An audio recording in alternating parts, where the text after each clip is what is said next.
just a quick thank you to Alison Sutherland for suggesting we did this, and to Fiona for putting it all together and organising it on our behalf. So very grateful for that. Thank you. So my name's Catherine Caswell, and I am the fundraising manager at the Share Foundation. Sue Parsons is the operations manager. Natasha Richmond is the programme manager for Stepladder Plus, which is our financial learning programme. And Josie Rylands is the programme coordinator for our Stepping Forward programme, our performing arts programme. So hopefully at the end of it all, you'll know more about those things. So we're going to talk about the key things that we do and how we can work together, and how you can get involved and involve your young people, all for their benefit. So hopefully that's what we're trying to do. Just as Fiona said, there will be time for questions at the end. But if the final slide of the presentation, which I know Fiona will forward on to you afterwards, the final slide has all our contact details. So if after the event you think, there's a burning question I wish I'd asked, please feel free to drop any of us an email, and we'll do our very best to answer it. As I say, there's a question session at the end, and hopefully we'll have some answers for you. So yeah, and if you wanted to, so we could keep in touch, please feel free to add any of your contact details into the chat. Okay, that's me done. I'm going to hand over to Sue Parsons now, who's going to talk to you about the operations and the work that we do. Thank you, Catherine. Thank you, and good morning to everybody. Thank you. So briefly then, the topics that we plan to cover today are who are the Share Foundation, the types of savings accounts available and how they are set up, the similarities and differences between those accounts, the contributions, or how you can contribute to the accounts, how young people can find their account, obviously very essential, the financial education for young people, which will be spoken to you about with Natasha Richmond, and performing arts for young people by Josie Rylands. So thank you. So first of all, the Share Foundation. So we are a registered charity, and we've been operating since 2005. And in those early days, we were trying to obtain further monies for child trust funds in the local area. Then in 2012, we were awarded a government contract with the Department for Education to open and administer the Junior ISA for young people in care. So that's a scheme that was introduced by the Department for Education when the Child Trust Fund scheme had ended. So then in 2017, October 2017, the Share Foundation's contract widened to also cover the child trust funds where there's no one in a position of parental responsibility. So that would mean that we would become the registered contact where a local authority had asked us to. And prior to us doing that, then it was the official solicitor and the accountant of court in Scotland that were managing those accounts up to the October 2017. We're also tasked to raise additional donations so that young people have hopefully a nice pot of money when they turn 18, when they claim their accounts. And very important to let you know that all our costs are covered by the government or a philanthropist. So nothing that is given to us as a donation is used for the administration purposes of the Share Foundation. 100% goes to the young person. Thank you. So what is the Junior ISA scheme for the young people in care? So this is very specific for the young people in care. Department for Education will pay £200 for a qualifying young person, where the Share Foundation can then open up a Junior ISA for them. Now, there is obviously some eligibility around this. So they have to have been in care continuously for a period of at least 1 year in the current care period for them to be eligible. They can't be born in the Child Trust Fund years, so that's the 1st of September 2002 up to and including the 2nd of January 2011, unless of course they were born overseas. So a good example is the unaccompanied asylum seekers. They could be born in the Child Trust Fund years, but if they weren't born here, they are not going to have a Child Trust Fund. Reason for the not being born in the Child Trust Fund years is that you cannot have a junior ISA and a Child Trust Fund. That's a legal situation, so they can only have one or the other. The young person has to be resident, so physically be able to be seen in the UK here to be eligible, and they have to be under 18. But I will add that saying under 18, if they've been missed off the data for any reason, we can do retrospectives. They just get paid the £200 because we wouldn't be able to open up a junior ISA for them once they turn 18, but we can pay the £200. The earliest date for eligibility was the 3rd of January 1994. So what is a Child Trust Fund? You may or may not be familiar with that, so I'll very briefly explain. It's similar to a junior ISA, long-term tax-free savings and investment account. The difference is that it was a universal benefit, so it was for all children born in the UK in those dates, the 1st of September 2002 and up to and including the 2nd of January 2011, where someone was claiming child benefit for the young person, unless they were in care, and then they should have been identified by the official solicitor and the account of court through the local authority data. There is a link there if you want to learn more about the Child Trust Fund scheme, just so you know you're aware of that, but I believe the slides will be sent to you, so that information should be available to you. Thank you.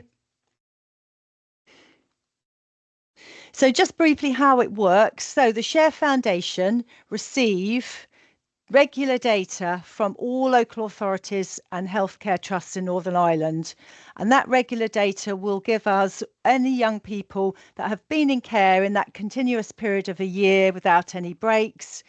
And when we receive that data, it allows us to either open up a junior ISA or locate and take control of a Child Trust Fund.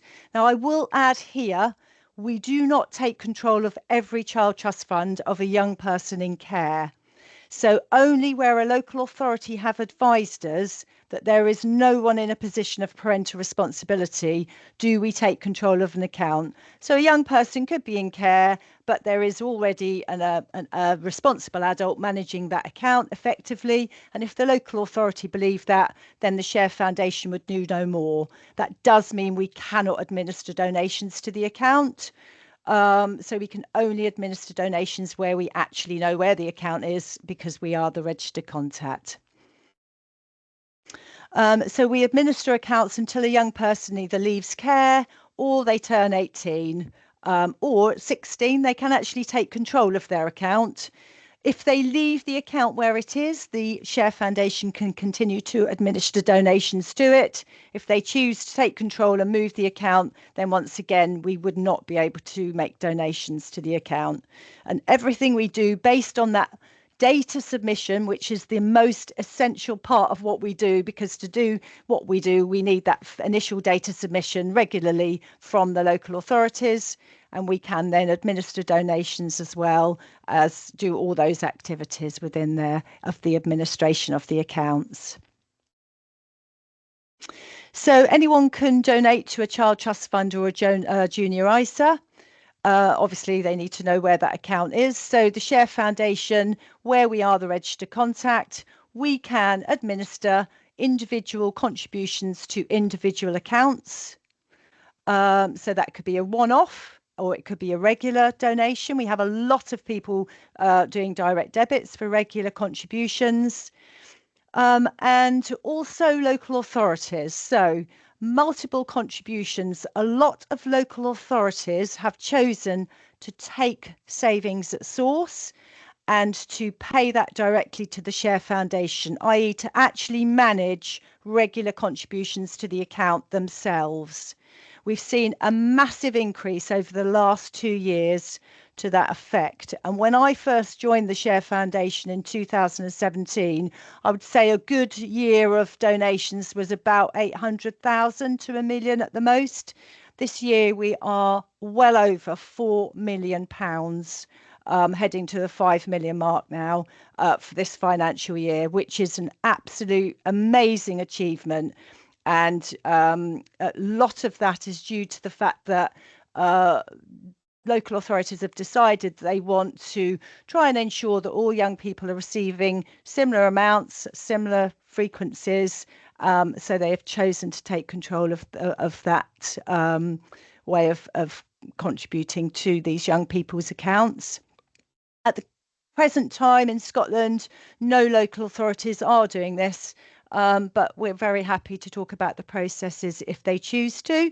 And that's not to say that none of their foster carers or fostering agencies, etc., are not donating. They're probably doing that. And it's just a decision made by the local authority. So there's certainly no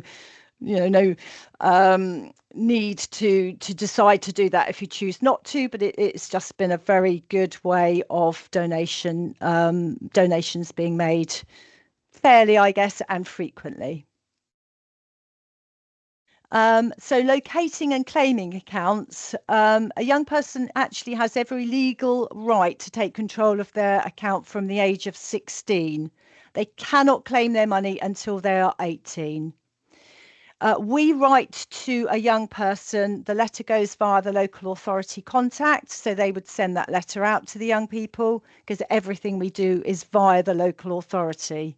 So, but we write to a young person just after they're 16 to give them the link that is relevant to the type of account they have, and to remind them that they can take control if they so wish. And we do that again when they're about 17 and a half, so that we make sure that they are prepared, ready for 18 to claim their account. The different links are relevant, as I said. So if there's a junior ISA, the My JISA link is likely to be sent out. That would basically indicate that they have the junior ISA. There's a link for the My CTF, where the Child Trust Fund is actually under the Share Foundation. So we're the registered contact, so we'll know where that where that Child Trust Fund is. And then finally, there's one called Find CTF, the link where we haven't been the registered contact, so we don't know where it is, but we can certainly help support the young person to locate it. So all those three links lead up to the same automated process, and either of them will work. It's just that we're very specific in the letters that we send out to the young people to make sure their journey of claiming an account is an easy one. And the Share Foundation will support them all the way through that process.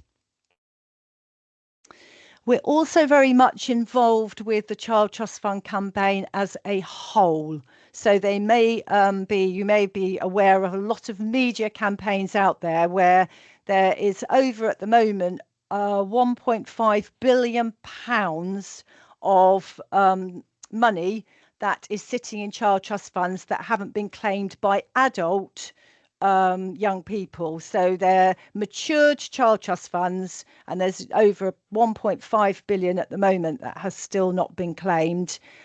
So we are very, very keen, as well as making sure that we're supporting young people in care, we're supporting all young people nationwide to locate and find and take control of their child trust fund, because that, that money is theirs. And there's a major campaign going on really with all account providers nationwide to do that.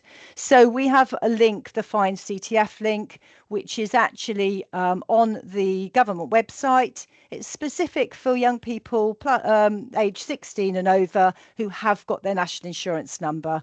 And the national insurance number was the unique reference number of the Child Trust Fund. So that's the importance of that. So a young person does need to have had their national insurance number to find their Child Trust Fund if they're doing that themselves. Our link is on the government website, so we work very closely with HMRC and we work very closely with account providers. So we've done a lot of media campaigns regarding this. We've got a lot of resources that we can share with anyone who's supporting young people who may not know where their Child Trust Fund is. So we are happy to be able to do that as well. Thank you. And the other thing, the unclaimed junior ISAs. So the junior ISA scheme being for young people in care only. we are also very aware that there are a lot of young adults out there in their 20s, heading up for their 30s now, bearing in mind the 3rd of January 1994 is the earliest date. A lot of junior ISAs that haven't been claimed. So anyone working with the care experienced young people who are probably in their 20s now, who may have had a junior ISA, then again, we want to really encourage some work on that. So we've introduced a bilateral agreement with all local authorities nationwide. And this bilateral agreement allowed us to work beyond a young person being 18. So really the Share Foundation's activities finish when a young person leaves care or turns 18. With the bilateral agreement, that has allowed us to ask a local authority for the last known contact details of a young person in care who may be over 18, whereby we can then reach out to them and just remind them that they are likely to have an account that hasn't been claimed. At the moment, for Scotland, we've sent out 31 agreements to the local authorities and 7 have been signed and returned. So we can now get those ones, we can now get letters out to young people. 2 of the local authorities have refused to sign, which is absolutely fine, because what they're going to do is actually follow up with the young people themselves. So instead of the Share Foundation doing that work for them, they've chosen to do that directly, which is again absolutely fine. It's just really important that we try to get that message out to young people who could have accounts that they haven't claimed yet. Especially for care experienced young people, we know that the money will be essential for them. And I'm now going to move on to the Life Skills programs and introduce you to Natasha Richmond, who will be talking about the Stepladder Plus. Many thanks.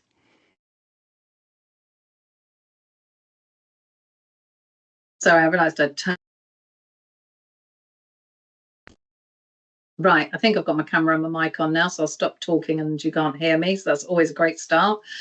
Okay, so for those that don't know me, I'm Natasha. I run the Stepladder program. So Stepladder is a financial educational program. So this is something that we have a contract with the DFE to provide to all young people in care. So the program itself is designed to help that young person with their financial education over the 6 steps.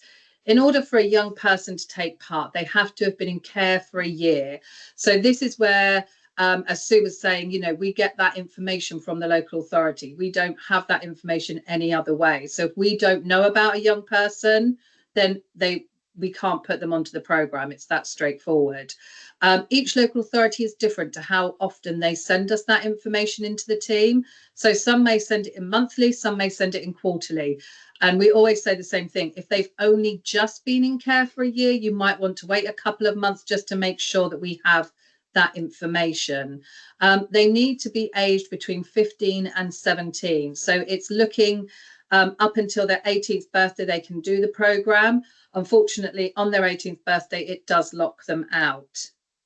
They need to then be working at Functioning Skills Entry Level 3. It is an educational program. Now, I did have somewhere, which obviously I just didn't have ready, so that's not quite good, but I believe it is, hold on, because we have all different ones. So for Scotland, I believe it's Access 4, and we did have it down as Access 3, but I think when I was chatting to somebody, they said it's more actually like Access 4, so foundation standard grades. So they need to be working at that.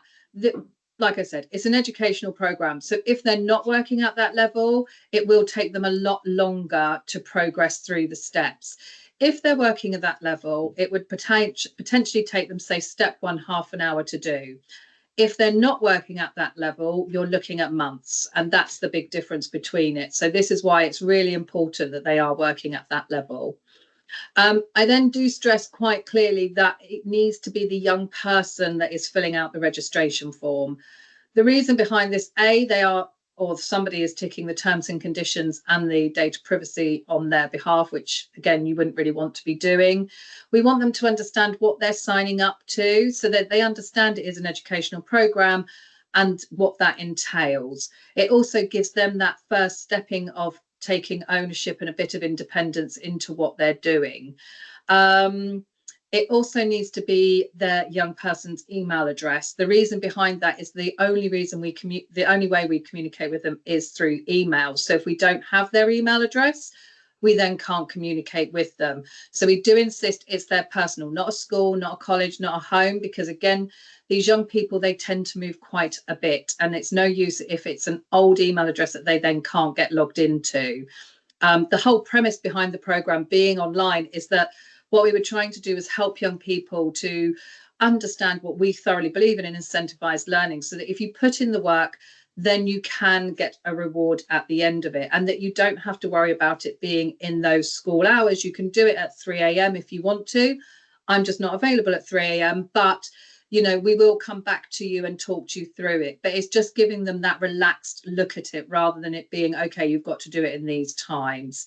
As I said, the whole programme can be done online. I have also done the whole programme over Teams. So we're here to help and support any young people that are doing the programme, but it can be done independently as well. So how each local authority chooses to do the programme is up to them and each young person. It doesn't need any involvement is the upshot of that. If they don't now complete a step within 1 month of registering on the programme, they are made inactive.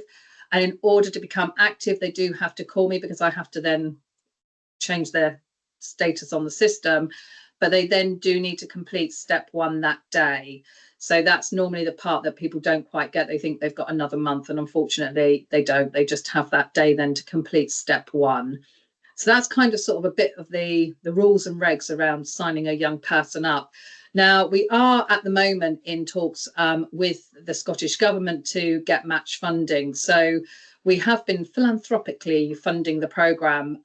We had a great donation back in 2022 from the British Bankers Association.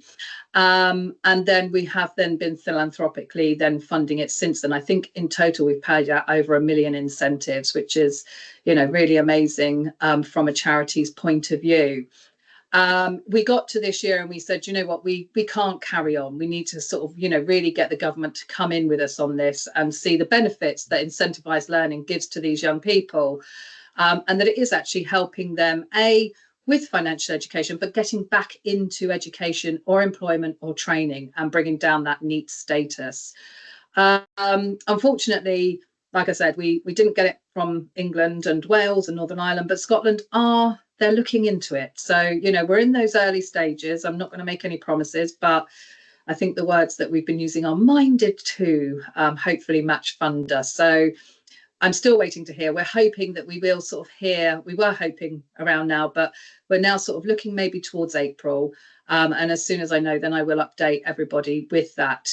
The reason behind that is, as you probably guess, we've had to change the rewards down to £750, other than Scotland at the moment. So Scotland are still on that £1,500 of rewards, but everywhere else is on the £750 now. So that's sort of been the change that we brought in at the 1st of March.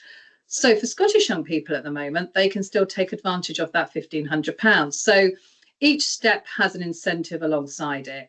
And if you only ever complete 1 step, then you'll be paid for that 1 step. If we know where your savings account is, so that's your Child Trust Fund or Junior ISA that Sue was talking about, we will pay the rewards into there. The thing to bear in mind is that the savings accounts are frozen normally 1 month before the young person's 18th birthday. The reason behind that is that they don't want anything bouncing or not clearing in time. So they close those accounts, they freeze them, so that when the young person then comes to take them over at 18, they're ready for them. So if a young person is, say, completing any steps up until that last month of their 18th birthday, then we'll look to do a bank transfer for them. If we don't manage or administer their account, we will also do a bank transfer. None of this can happen until after their 18th birthday, because we have to be keeping it the same as what it would do had we paid it into a savings account.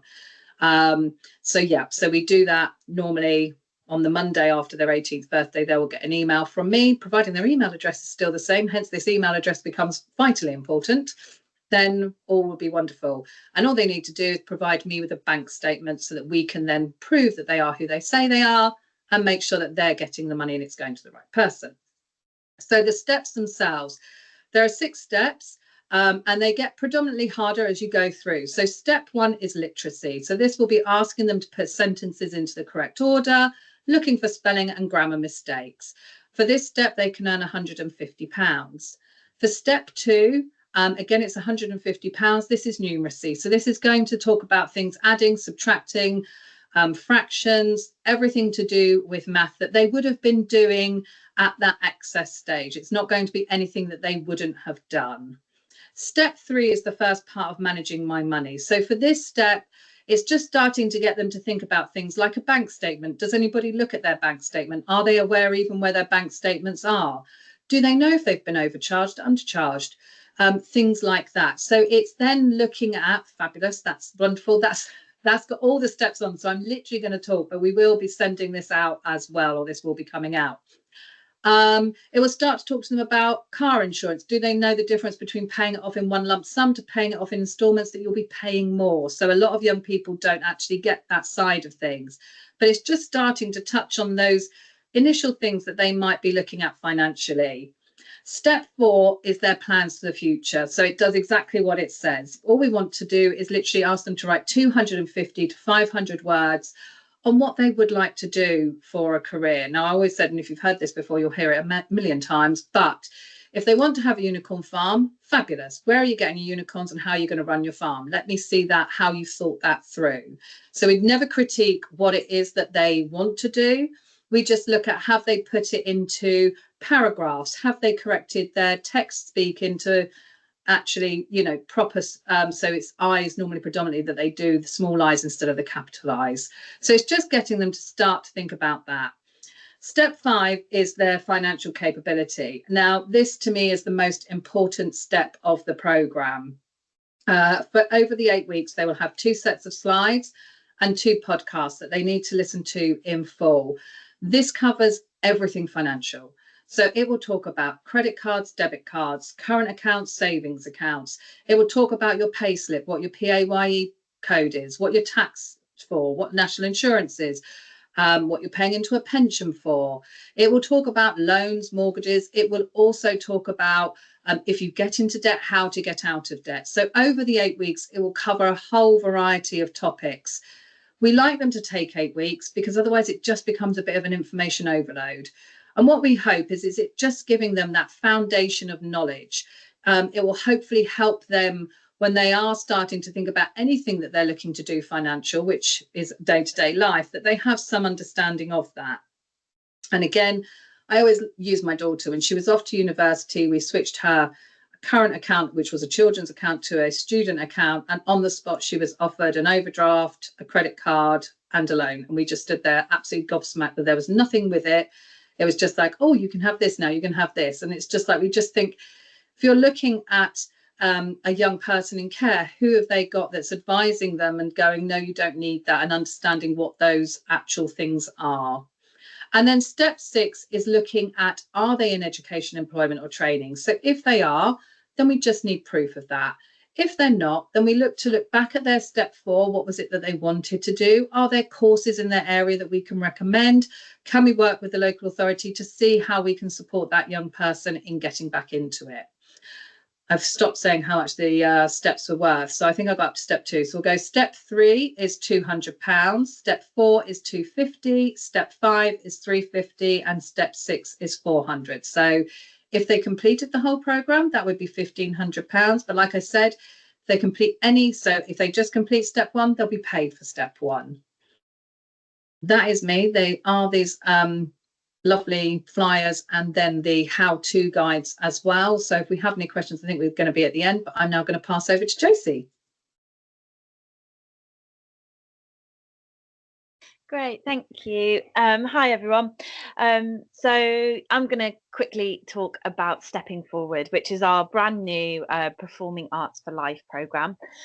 Off the back of the success of the Stepladder programme and the engagement we had with Stepladder and the incentivised learning, the Share Foundation partnered up with a few organisations. So we got match funding from the Rothschild Foundation and worked alongside Tring Park School for the Performing Arts to create a performing arts project that young people can access from home. The programme itself is completely virtual and it's all pre-recorded, so young people can take it completely at their own pace. It's a mixture of engaging short videos with quizzes that come after that, that tests engagement, but also gives space for young people to seek their own opinions, to try and think about how the performing arts might work for them. Stepping Forward can be accessed by young people aged 13 to 17, and as has been discussed throughout the presentation today, the only stipulations of that is those young people have to have been in care for that 1 year continually, because as Sue explained, that is when their data is shared with us. So as long as they're between 13 and 17 and they've been in care, they can access this programme, and it's completely free for the local authority to access. But similarly to Stepladder, it is incentivised. So young people can, per stage, so there's 6 stages, and they can get money for each stage that they complete. So it's a little bit less of a financial incentive, but it's £200 in total, £25 per stage for young people to engage with it. Throughout the course, it is an introduction to the performing arts, so young people don't have to have any prior knowledge or experience. They can join it and learn right from the beginning. The kind of areas that are covered throughout is acting, singing, dancing, but also backstage art, so things like stage makeup, wardrobe, lighting, sound. So hopefully the course will give a young person a real overview into the performing arts in lots of different areas, whether that's if they want to engage for it just for fun, or if it's something that they were interested in progressing into a career in or further training. At the Share Foundation, we really believe in the power of performing arts and the impact that it can have on young people. You know, we know that it can build resilience, well-being, confidence, communication skills. So, you know, the reason behind this is the skills that you can learn from the performing arts are so transferable, and can boost well-being and mental health.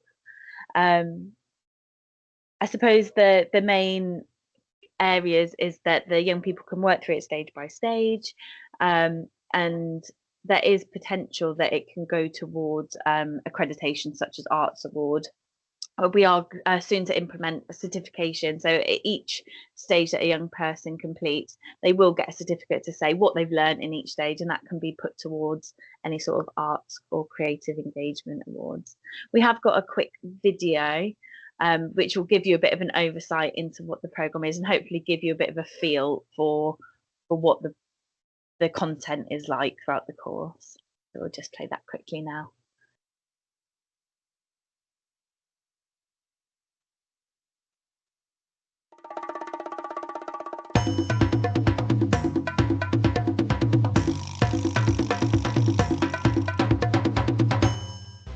Hi, welcome to Stepping Forward, Performing Arts for Life. Me and my co-host are going to be guiding you through every aspect of the performing arts. We've broken them down into 4 areas: dancing, singing, acting and backstage. We'll visit the Royal Opera House, Hamilton and Tring Park School. We'll be meeting some famous faces and local heroes who can help you find what interests you most. There are 6 stages in total, and by the time you finish with stage 6, you'll know exactly what you enjoy and how you can do more of it. After each of these videos, there will be some creative exercises and questions. These are designed to help you think about what you like and what you might want to take further. So, let's get started.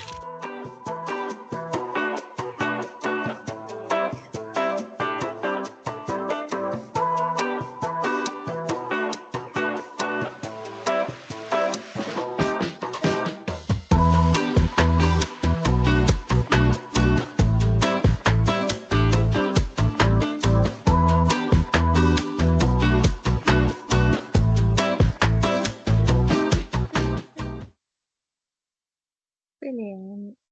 Thank you very much. So we only launched the programme and it became live to all local authorities as of the 1st of March. Already I've had conversations with 3 Scottish local authorities. I've spoken with Angus, Falkirk and Renfrewshire. So we've already got, a few local authorities on board. I also have had conversations with the Good Shepherd Centre, which I know a lot of young people from all over Scotland have access to, which is is more of a secure residential unit. So all of the Scottish local authorities are currently on our drop-down list, but I'm very keen to continue having conversations, present the programme, and get more of the local authorities on board so we can get young people signed up. I think that's all for me, but obviously happy to take any questions. Yeah, any of the team will be happy to take any questions.